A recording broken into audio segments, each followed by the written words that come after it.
জয় বাবা লোকনাথ, জয় বাবা বেণীমাধব। সুধী ভক্তবৃন্দ, চলুন আজ আমরা পরিভ্রমণ করি শ্রী শ্রী লোকনাথ ব্রহ্মচারী বাবার বাল্য সখা বেণীমাধব বন্দ্যোপাধ্যায়ের জন্মভিটা। এই হলো বাবা বেণীমাধব বন্দ্যোপাধ্যায়ের জন্মভিটার প্রবেশদ্বার। আসুন।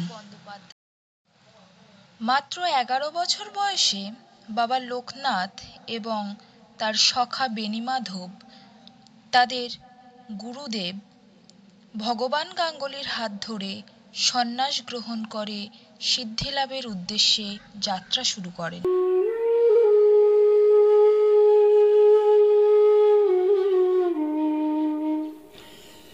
আপনারা এবার দর্শন করছেন বাবা বেণীমাধবের সেই পুরাতন ভিটা, যা আজও সংরক্ষিত আছে স্থানীয় কমিটির দ্বারা।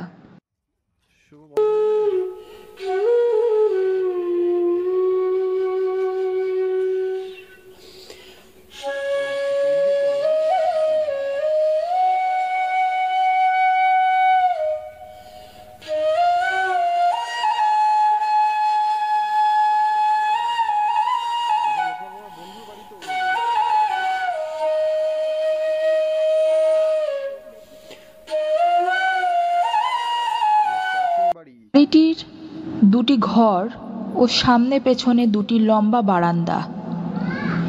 বাড়িটির সামনে ও পেছনে উঠান আছে এবং সামনের উঠানে একটি তুলসী মঞ্চও আছে। এইবার বলি, সংসারের মায়া পুরোপুরি ছিন্ন করতে শেষবারের মতো দুই বন্ধু কচুয়াতে এসেছিলেন। প্রত্যহ সকাল ও সন্ধ্যা বাবা বেণীমাধব বন্দ্যোপাধ্যায়ের পূজার্চনা হয়।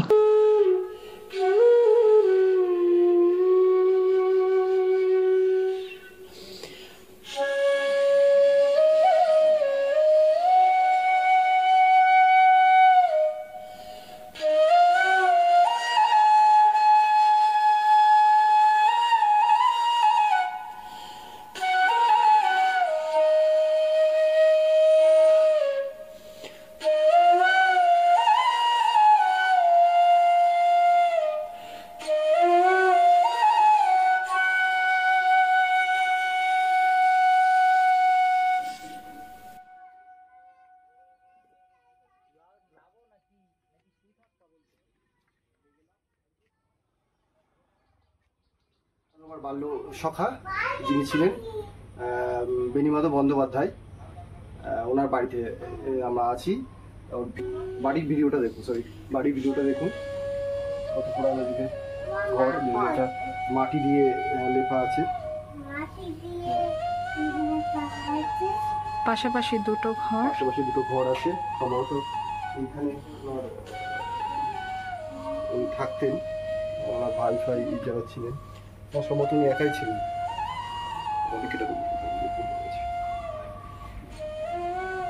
দুটো ঘর, পাশাপাশি দুটো ঘর। এদিকে জায়গা আছে অনেক আরো। বংশধররা যদি এখন এখানে থাকেন না। পেছনে উঠান ছিল, উঠানে যাওয়ার সিঁড়িও আছে।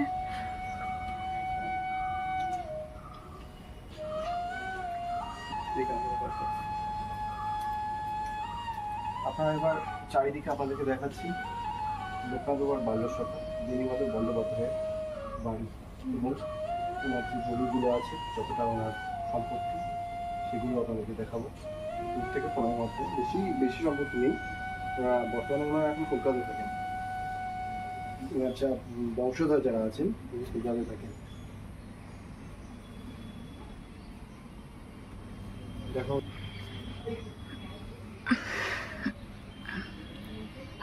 এদিকে লক করা আছে, না হলে যাওয়া যেত। ওই যে পেছনে পাঁচিল যত দূর আছে অত দূরই ওনার।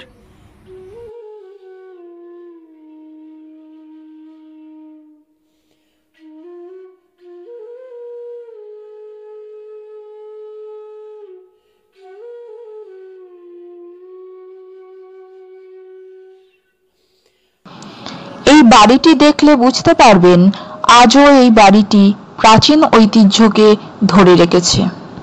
योगीन्द्राय नमस्तभ्यं दैगीसराय वै नमः भूमानन्दस्वरूपाय लोकनाथाय नमो नमः। আমাদের এই ছোট্ট ভিডিওটির দ্বারা পরিভ্রমণ করালাম বাবা বেণীমাধব বন্দ্যোপাধ্যায়ের পবিত্র জন্মভিটা। ভিডিওটি ভালো লাগলে অনুরোধ রইল একটি ছোট্ট শেয়ারের মাধ্যমে ভক্তদের কাছে পৌঁছে দেবেন, যাতে দর্শনের মাধ্যমে তারা পুণ্য লাভ করেন।